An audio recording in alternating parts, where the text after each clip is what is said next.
Thank you, Reed. Hello, everybody. My name is Zach, and yeah, I'm going to take you through magic, a history. So I first learned of magic when I was 7 years old, and my mom came home from Blockbuster with the original Final Fantasy game. This was my original party, actually, a fighter, a thief, a white mage, and a black mage. And I remember thinking to myself that if I could make magic real, I could help all my friends. And so that became sort of an obsession of mine over the years. And in the year 2000, I came out here to Reed College. That's what brought me to Portland. My number at the time was 503-771-1112, which is the switchboard. Back then, no one had cell phones, so if you needed to get a call, everybody would call that number, and then they'd forward it to your dorm, and then someone in the dorm would holler for you if you were around and hand off the phone to you. And it's really important for this digital identity because if you go to any store in Portland that has a loyalty program, you can put in that phone number and get discounts and use the points. And I've been using it for about 20 years, and Kroger has no idea who I am. And for various reasons, I had to leave, and then I came back in 2010 to go back to Reed, and then I ran out of money again, and so I dropped out again. So I've dropped out of college 3 times, twice from Reed, one from another place, and yeah, I like to tell people I'm the second most famous Reed College dropout, trying to become the first. When I dropped out the second time, I got a job at Globe Sherpa. Some of you might know that. We made the original TriMet Tickets app. I was employee 1 at that startup and the mobile guy. So I made this app that predates the Hop FastPass app that's out now for TriMet. And in 2015, we were acquired by a small car company called Daimler. And I was put on a research and development team at that. In 2015, all the car companies were freaked out about autonomous vehicles and stuff from Tesla, whatever. And so they were all hedging their bets with all these like mobility companies, and it was when the scooters were coming out. And so our mandate was to try and figure out how to take all the bus riders of today and turn them into Mercedes drivers of tomorrow. And I was like, well, you're going to have to give a lot of scholarships for that to happen. But the point was, it gave me an opportunity to think about things. This ominous word here, Reed, when I walked in, he's like, this isn't about crypto, is it? And I'm like, no, don't worry. It's not about crypto. So as we all know, crypto was invented in the 1600s by the Yap Islanders, who constructed a currency out of giant rocks. And the rocks were too heavy to pass around, so they had to use a distributed ledger in order to figure out who owned the rocks.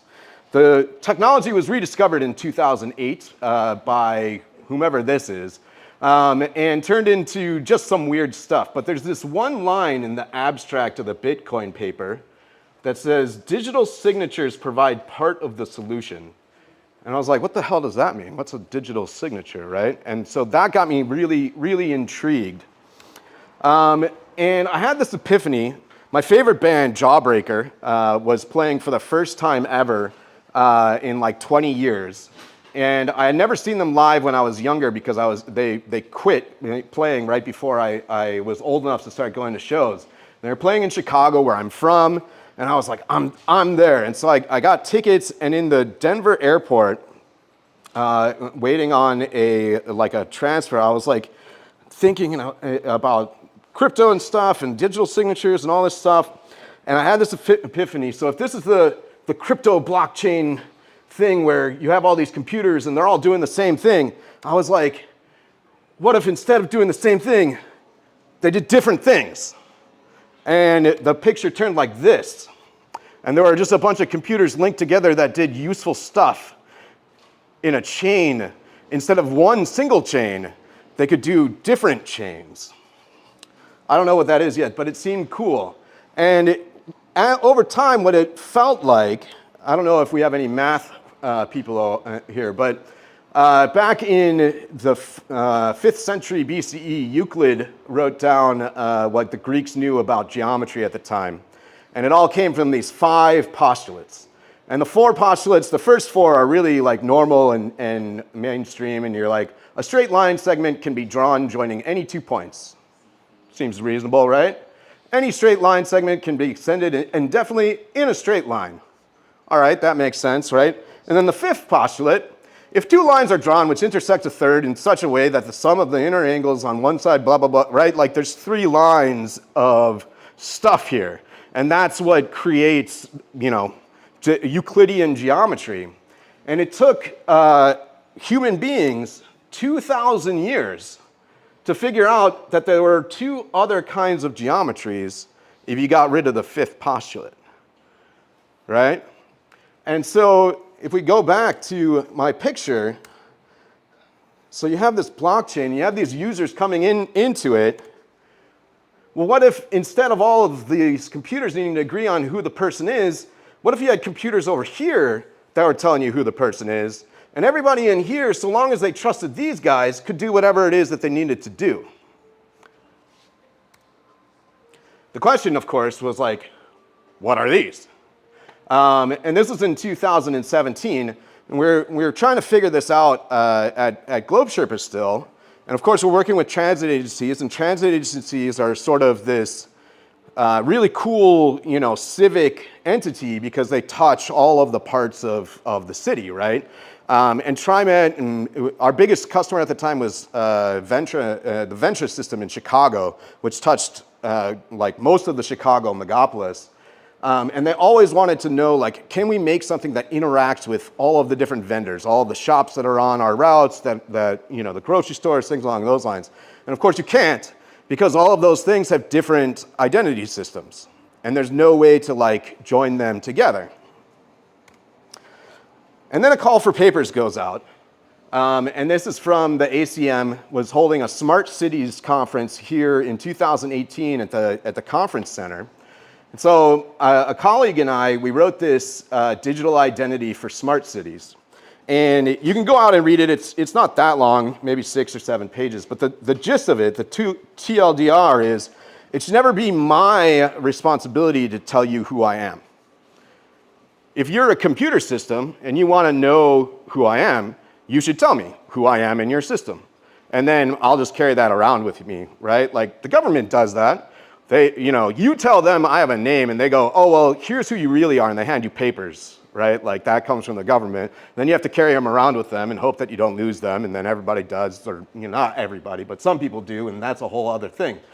Same with computer systems. Like how much stupid bullshit have you like signed up for with your email and like password, and you don't even remember the URL of like where you went to, right?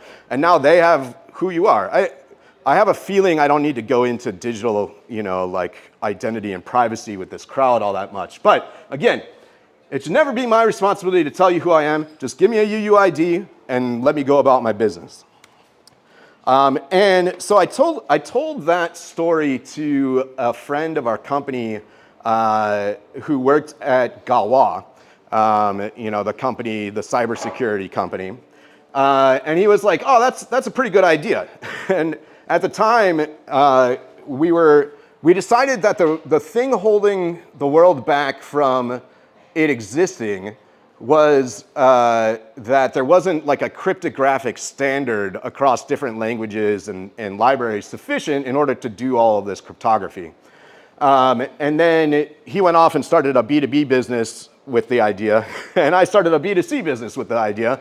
Planet 9, and I'm sure we both think we cribbed from each other, but it's okay. And Planet 9 is named for the hypothetical planet that you know, may or may not exist past Neptune. I know there's some like me who are old enough to remember it as Planet X, but now Pluto's no longer a planet, so we had to demote it to Planet 9, which I think is actually a little pithier. And the goal of Planet 9 was to basically kind of like remonetize the internet. The tagline for it is to change the world by giving everybody $5. And when you're trying to get $40 billion to redistribute to everybody, it has to come from somewhere. So we went after advertising, right? And that's like where this digital identity, you know, comes from, right? Like the reason everybody's trying to get your email and who you are is so that they can market to you more effectively. Or I don't even know if it's effective anymore. I think they just go after it so they can say that they can have it so they can charge people more money for having it. And it's just like this big economic rent system. But anyways, that's what we're trying to get rid of. And I wrote a bunch of code for that, and it was a company, and it just wasn't the right thing. And then the pandemic happened, and then I had my son, Finn, back in 2022. And he's super cute, and I realized that I no longer had time to pursue any of this. And I had decided long ago that if this, Planet 9 didn't work out or whatever, I would just open source everything and let people, do whatever they wanted with it. And so that's what I did. So I went on to Reddit, and I posted this I'm a dev, and I'm going to build some open source stuff. And this guy invited me to his open source Discord. This guy, Wicked Rose, he's great. He's not a professional developer. He just writes open source stuff when he wants to. His computer has no case and is nailed underneath his TV because he has no monitor.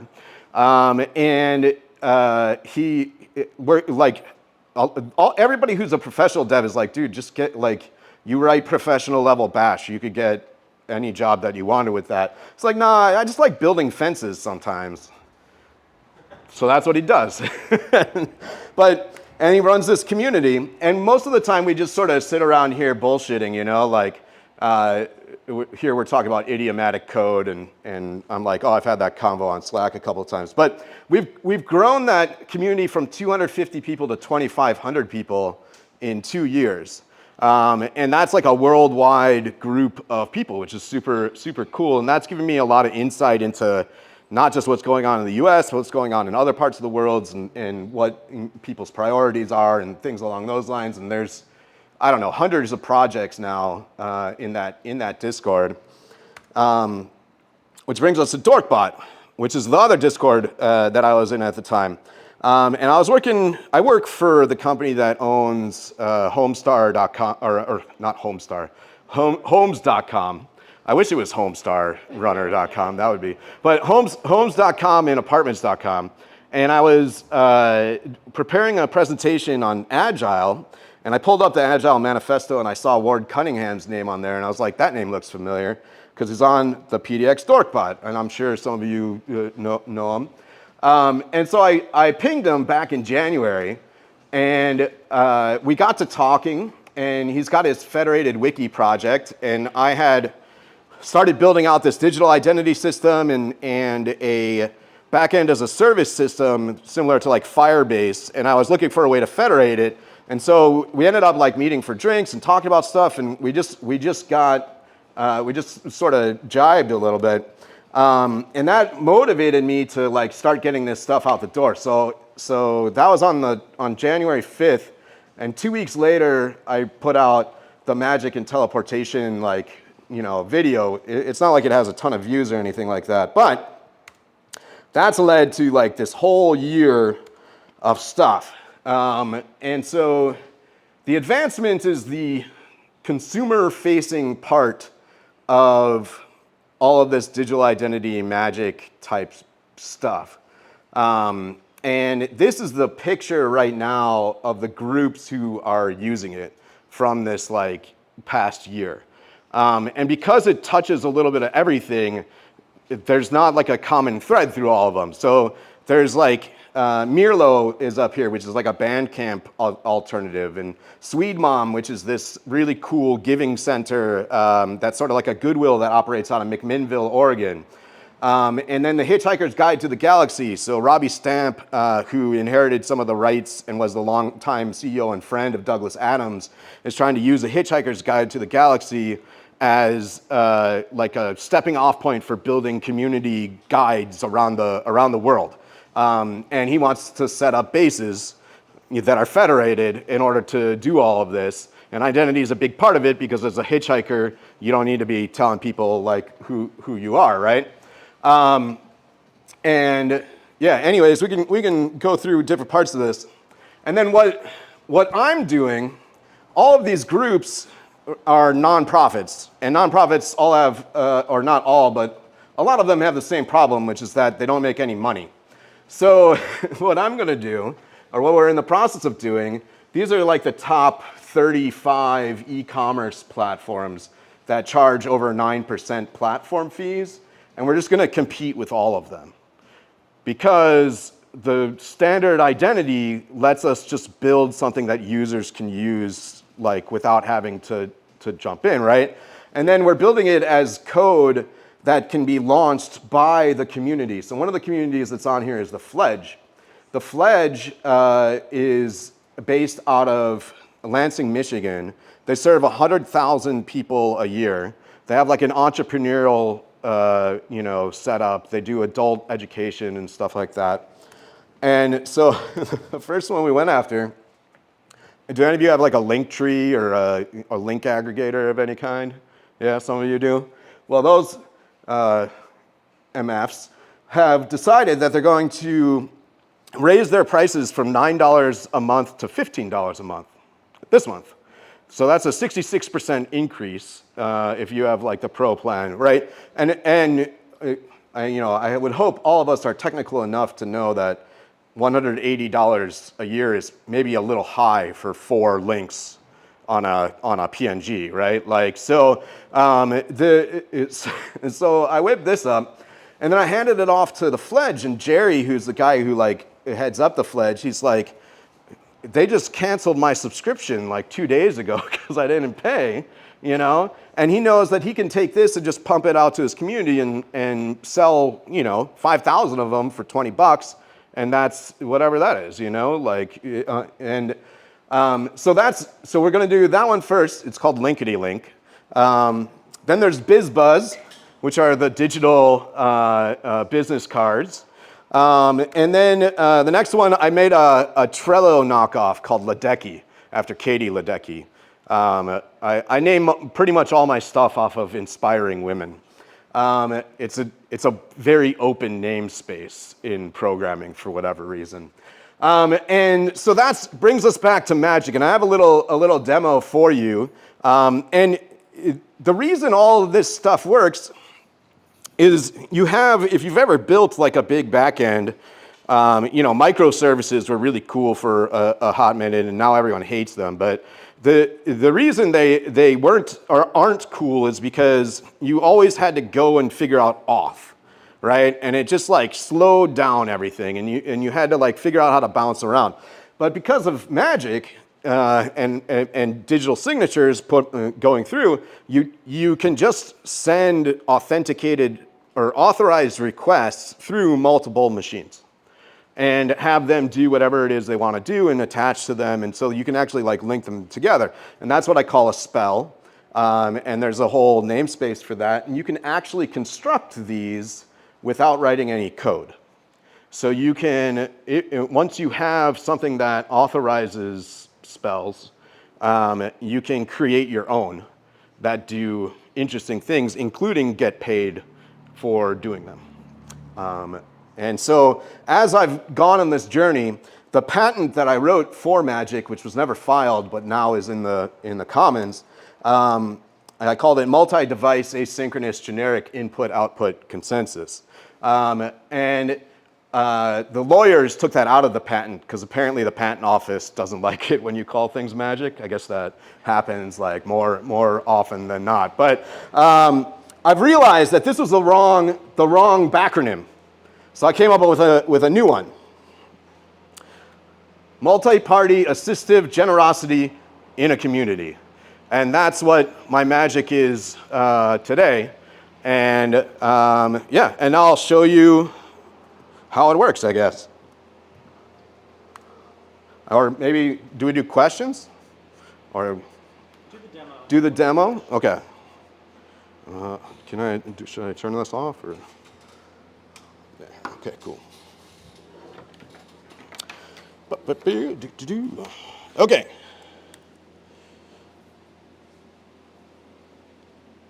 Oh, I got a lot more real estate here.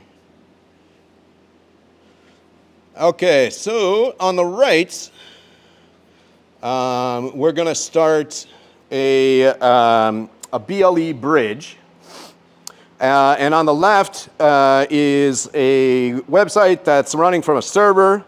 And this is an Unexpected Maker Pro S3, ESP32, pretty off-the-shelf type hardware. To be honest with all of you guys, the signatures aren't in this because I took them out because I was having trouble with the demo, but it does work, all right? So, and we'll start the bridge, and the bridge is gonna listen for messages from, all right, so they connected, we're all good, and then I, press my capacitor pin. There we go. All right. So the point being that this, if it was signing, would sign a message that's sent to here, that's sent to the server, which is off screen, which then shows you what happens here. And it comes back too, right? And so you can link up all this arbitrary stuff. For one, like a big example would be like DoorDash, right? So when you order from DoorDash, that goes up to DoorDash's servers, comes down to the restaurant, and then finds you a driver and does all of that in like a triangle. This would do it in like a line and cut DoorDash out of the middle point, right? So that you can connect the driver service with the restaurant. They don't need to be parts of the same thing. They can be distributed. And so long as you all agree on some level, whether that's like a city level or a community level or whatever, then you can perform the transaction. We actually have a guy in town right now who's building a Lyft clone. Maybe I shouldn't say clone on a recorded thing. A ride-sharing type application, whatever that's evocative of. That works with this system as well. And one of my actually the colleague that I wrote the paper with, she is now the director of special projects at TriMet. And so I've talked with her about marrying up with the system in order to get like TriMet involved with day-to-day deliveries and things like that. So yeah, that's I think all I got.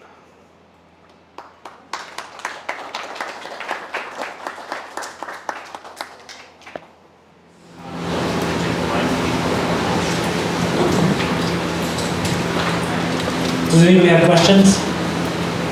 Yeah, I'm still not completely clear on how you have an authority that can authenticate because you're not using RCAs.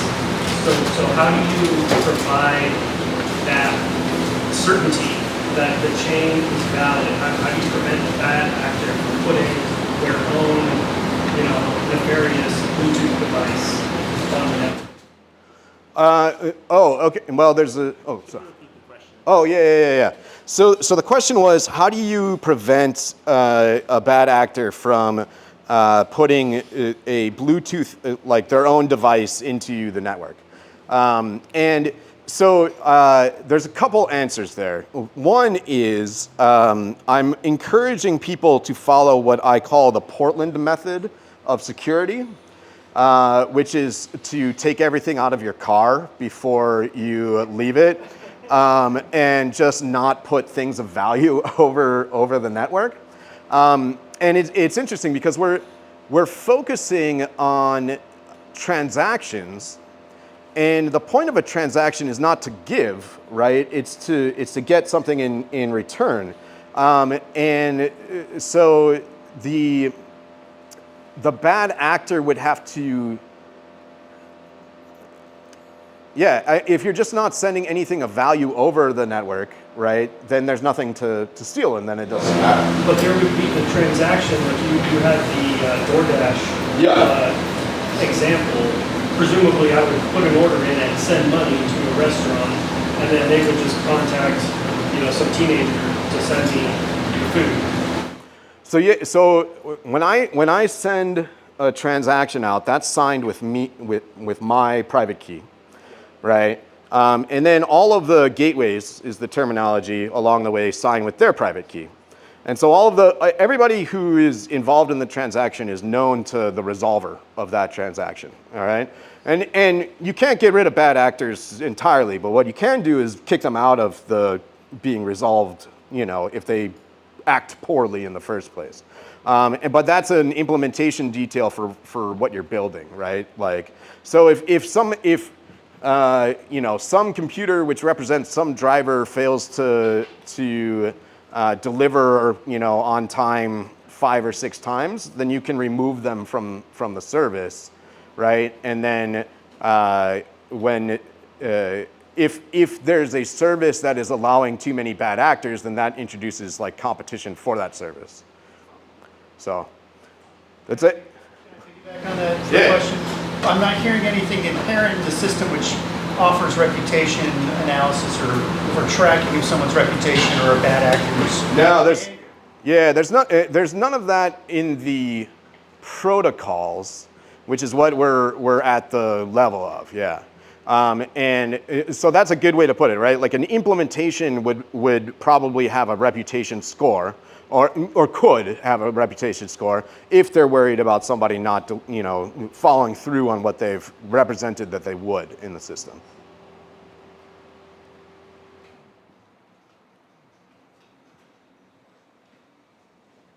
Any other questions? Well, carrying on from that. Sure. No, go for it. With the modern architecture, you've got authorities that issue certs. And so without those authorities in the loop, when you try and make a situation where you trust an individual with their, key or whatever system you're using, how do you make that work without a single trusted source of truth? Because if everything is crowdsourced and you just have a big billboard that says Joey doesn't pay his bills. Yeah, well, I mean, the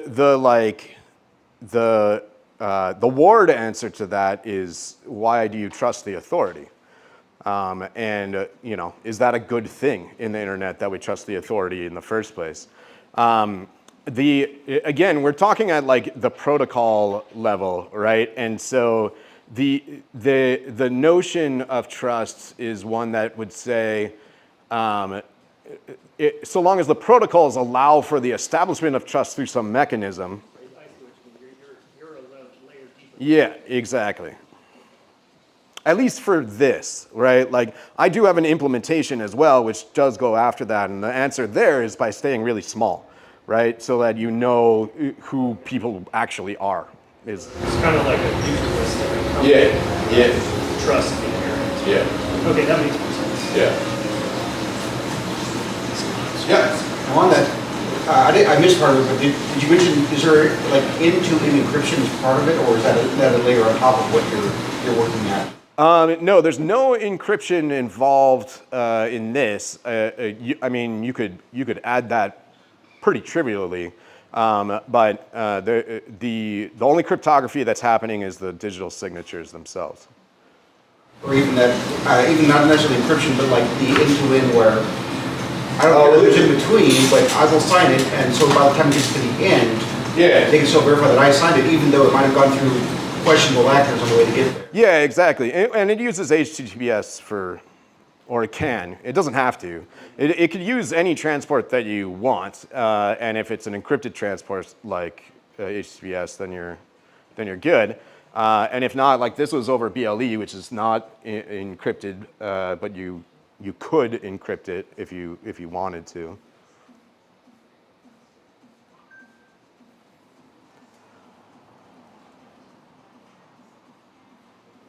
Cool. I got another question. All right, go for it. What is how do you get paid from doing this work? Oh, right now I don't, and I've done it for free for about 10 years. That's not entirely true.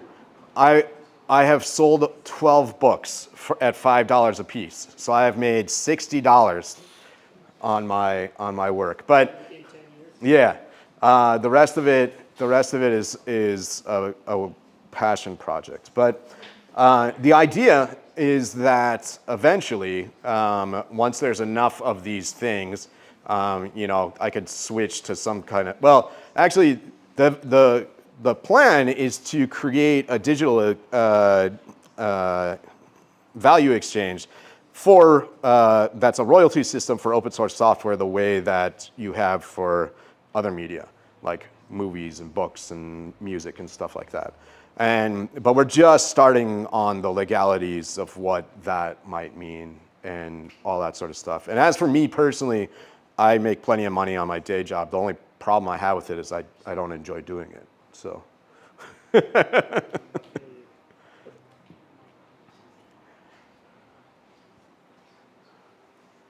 Cool. All right, thank you.